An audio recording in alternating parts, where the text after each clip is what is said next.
നെടുംകുന്നം വിശുദ്ധ സ്നാപക യോഹന്നാന്റെ നാമധേയത്തിലുള്ള പള്ളിയിൽ വിശുദ്ധ യോഹന്നാന്റെ തിരുനാളിനോടനുബന്ധിച്ചുള്ള പുഴുക്കു നേർച്ചയുടെ ഒരുക്കങ്ങളാണ് ഇവിടെ കാണുന്നത്. എല്ലാ വർഷവും മലയാള മാസം വൃശ്ചികം 12-13 തീയതികളിൽ, അതായത് നവംബർ 28-29 തീയതികളിലായാണ് പ്രധാന തിരുനാൾ ആഘോഷങ്ങളും പുഴുക്കു നേർച്ചയും നടക്കുന്നത്. നവംബർ 28-ാം തീയതി വൈകുന്നേരം പള്ളി മുതൽ നെടുംകുന്നത്തിന്റെ ഹൃദയഭാഗമായ കാവുന്നട വരെയുള്ള പ്രദക്ഷിണത്തിനു ശേഷം ഏകദേശം രാത്രി 9 മണിയോടെ 29-ാം തീയതി വൈകുന്നേരം വിതരണം ചെയ്യാനുള്ള പുഴുക്കു നേർച്ചയ്ക്കുള്ള വിഭവങ്ങൾ ഒരുക്കുന്നതിനുള്ള ജോലികൾ തുടങ്ങും. നെടുംകുന്നം പള്ളിപ്പടവിൽ തുടികൊട്ടും കൃപയുടെ നിറവേ സ്നാപകനേ സ്നാപകനേ സ്നാപകനേ. മാസപ്പുലരികളെ വിശ്രുതമാക്കും തിരുനാളായി. നെടുംകുന്നം പ്രദേശത്തുനിന്നും ജാതി മതഭേദമേന്യേ ജനങ്ങൾ ഉട്നേർച്ചയ്ക്കുള്ള ഒരുക്കങ്ങളിൽ പങ്കാളികളാവുന്നു. കുറെ സമയം ഈ ജോലികളിൽ പങ്കാളികളായവർ തിരികെ പോകുമ്പോൾ അത്രയും തന്നെ ആളുകൾ ഈ പണികൾ തുടരുന്നതിനായി വന്നു ചേരുന്നതായാണ് ഇവിടെ കാണാൻ കഴിയുന്നത്. ഏകദേശം 250 മുതൽ 300 വരെയുള്ള ആളുകൾ ഒരേ സമയം ഈ ഒരുക്കങ്ങളിൽ പങ്കുകാരാവുന്നു.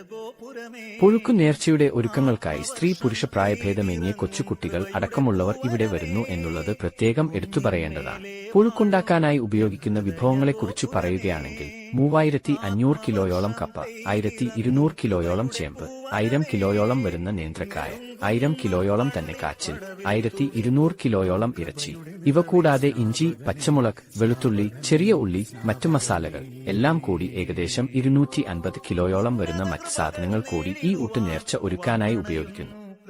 പുഴുക്കു ഉണ്ടാക്കാനായി ഉപയോഗിക്കുന്ന സാധനങ്ങളിൽ കൂടുതലും കൃഷിക്കാരായ നാട്ടുകാർ അവരുടെ സ്വന്തം ഇഷ്ടപ്രകാരം യാതൊരു വിലയും ഈടാക്കാതെ നൽകുന്നതാണ്. പോരാതെ വരുന്നത് വില കൊടുത്ത് വാങ്ങിയുമാണ് ഒരുക്കങ്ങൾ പൂർത്തിയാക്കുന്നത്. ഏറ്റവും കൂടുതലായി പുഴുക്കിലേക്ക് ഉപയോഗിക്കുന്നത് കപ്പയാണ്. അതുകൊണ്ട് തന്നെ കപ്പത്തൊലി പൊളിച്ചു വൃത്തിയാക്കുന്നതിലാണ് കൂടുതൽ ആളുകളും ഏർപ്പെട്ടിരിക്കുന്നത്. കുന്നുകൂട്ടിയിട്ടിരിക്കുന്ന കപ്പ വിവിധ ഭാഗങ്ങളിലായി വൃത്തിയാക്കലിൽ ഏർപ്പെട്ടിരിക്കുന്നവരുടെ അടുത്തെത്തിക്കുന്നതിൽ കൊച്ചുകുട്ടികളടക്കം പങ്കെടുക്കുന്നതായി കാണാം. ഇവിടെ ഈ പുഴുക്കു നേർച്ചയുടെ ഒരുക്കങ്ങൾക്കായി എത്തിയിട്ടുള്ളവർ ഓരോരുത്തരും അവരവരുടെ ഇച്ഛാനുസരണം വന്നിട്ടുള്ളവരാണ്.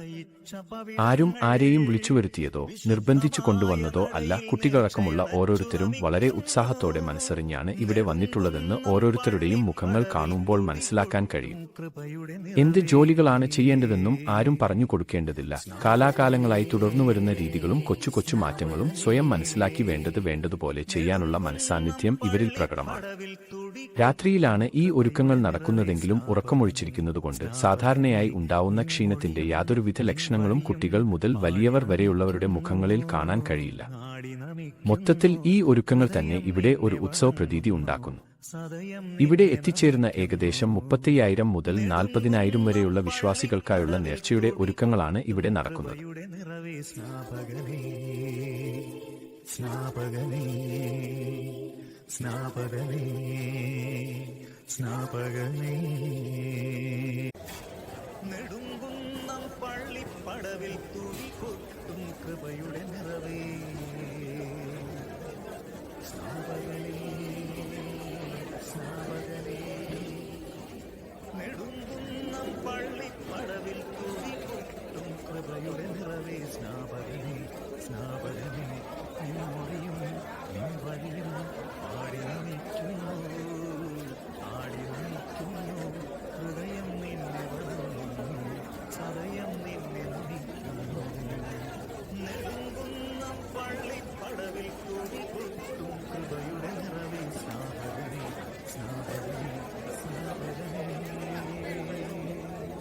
മാസപ്പുലരികളെ വിശ്രുതമാക്കും തിരുനാളായി. വൃശ്ചികമാസപ്പുലരികളെ വിശ്രുതമാക്കും തിരുനാളായി. വഴക്കകറ്റി വിഴുപ്പകറ്റി പുഴുക്കുനേർച്ചയ്ക്കേ വരുമൊന്നായി